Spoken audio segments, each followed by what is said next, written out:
In this video, I want to talk about how you inflict a narcissistic injury and what a narcissist does as a result of obtaining this injury. Super quickly, a narcissistic injury is essentially a blow to the ego that we cause the narcissist, knowingly or unknowingly. Narcissists have very frail, fragile egos, and when you mess with the ego of a narcissist, there is almost always some kind of consequence. The tricky thing is, because a narcissist is so sensitive, defensive, and has such low self-esteem, we can cause a narc injury and not even realize that we've done it. In a lot of cases, there is no malice in our heart. We don't even mean to do what has happened, and now we have given this person a narc injury. Nonetheless, the most common things that cause that kind of a hit to a narcissist. Here we go. Number 1, criticism. When you critique somebody who already thinks they're perfect by design, it's naturally going to cause a lot of trouble. The superiority of a narcissist, that superiority complex they have, where they have a God complex, they're better than everybody else, etc. It is fake and in fact hides that inferiority they truly harbor underneath. Narcissists are some of the most self-loathing people in the world. Pointing out even normal things that we all have, flaws, imperfections, simple mistakes, can cause a narcissist to come down a few pegs, to come down off of their high horse of superiority.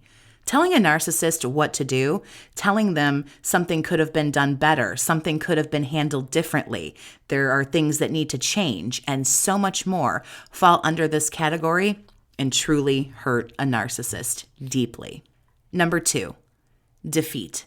Narcissists are some of the most immature creatures on this planet, and as such, they hate to lose. They hate it even more when they have to deal with it.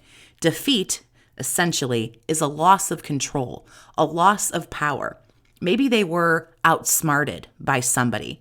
Maybe they were outdone by somebody. They just completely lacked whatever they needed, and they were bested by somebody. When defeated, all a narcissist can do is walk away, lick their wounds, play the victim, and feel sorry for themselves. Most of them do. But it's still something that sticks with them for quite a while. The ego is injured, and they see that they can't and don't always win everything. I know, it's tragic, right? Let's all have a moment for the narcissist who doesn't always get what they want. Number 3, rejection. Carrying over from defeat. Since there's a hatred for losing, the narcissist has that incredible need, that insatiable need to be right and to win. They want to win in the relationship. They want to win when things are over, during the breakup. They want to be the one who breaks up, etc. Being turned down or having a source of supply walk away from them, essentially they're broken up with, they're discarded.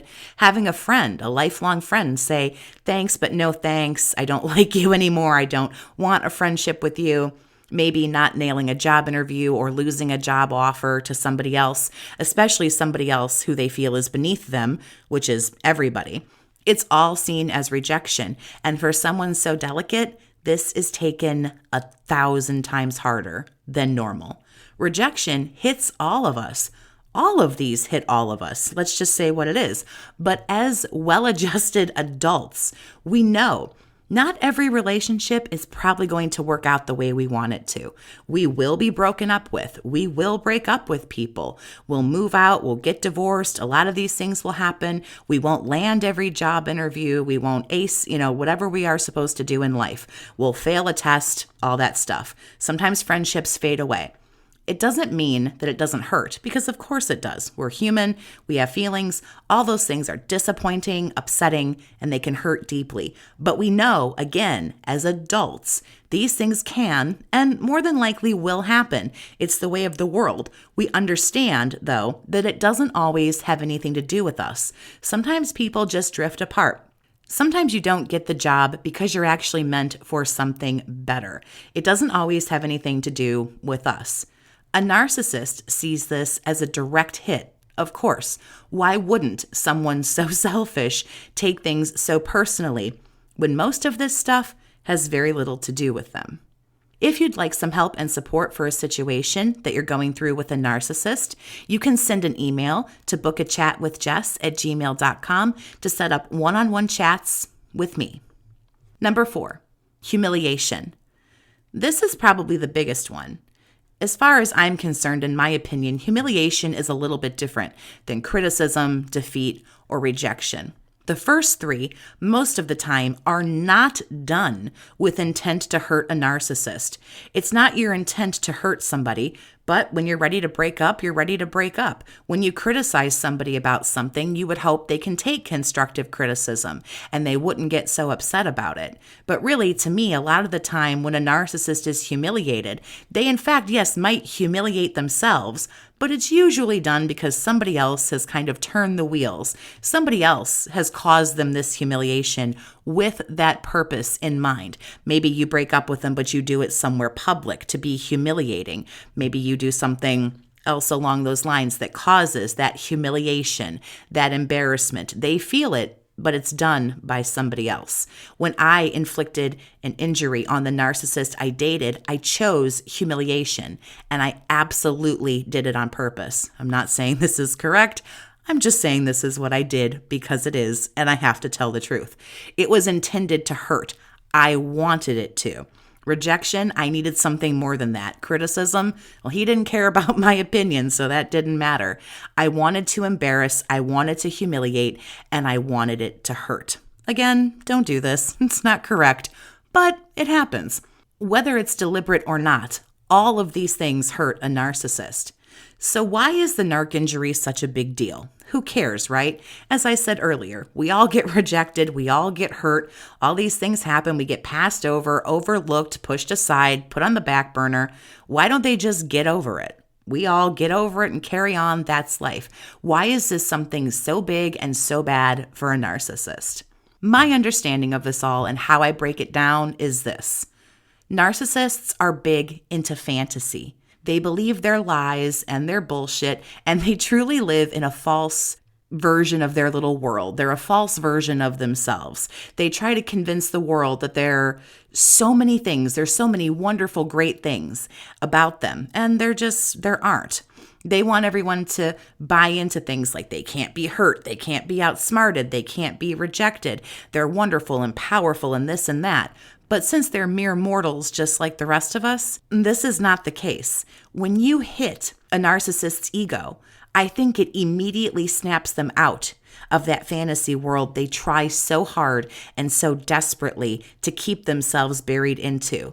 You show them firsthand, hey, guess what? You can be hurt, and it's actually quite easy. You're not perfect. You don't have all the power. You don't have all the control. You are not as great as you think you are. And for at least a split second, they see who they really are. They take a look in that mirror. They're forced to. It's thrown in their face. They don't like it. Nobody has to live so deeply in a fairy tale if they love reality. When you are stuck in a fantasy, it's because your reality blows. You know who you really are. They know that they suck, and that's why they do this. And when a narc injury occurs, a narcissist can react in a variety of different ways. They can go dark. Silent treatments are super common. It's a form of punishment. They want you to know that you hurt them, so they choose to close off communication, and that causes you in most cases to panic. You need to chase them and blow up their phone and apologize. It teaches you that you need to fix what you've done wrong, teaching you to fix it. They lash out with narcissistic rage. They yell and scream and throw things and get potentially physically violent, scaring you into fixing it. Some resort to breaking down, acting like a victim and sobbing and crying, guilting you into fixing it. So tell me your thoughts on the narc injury down in the comments. Did you cause a narc injury? The answer is yes, we all do. But if you want to share some specific ones, maybe you did something on purpose, or maybe it was something so trivial that you didn't mean to do that you just have to share, by all means do that. Please subscribe if you haven't for more information on narcissists. Have a great day, survivor, and take care of yourself.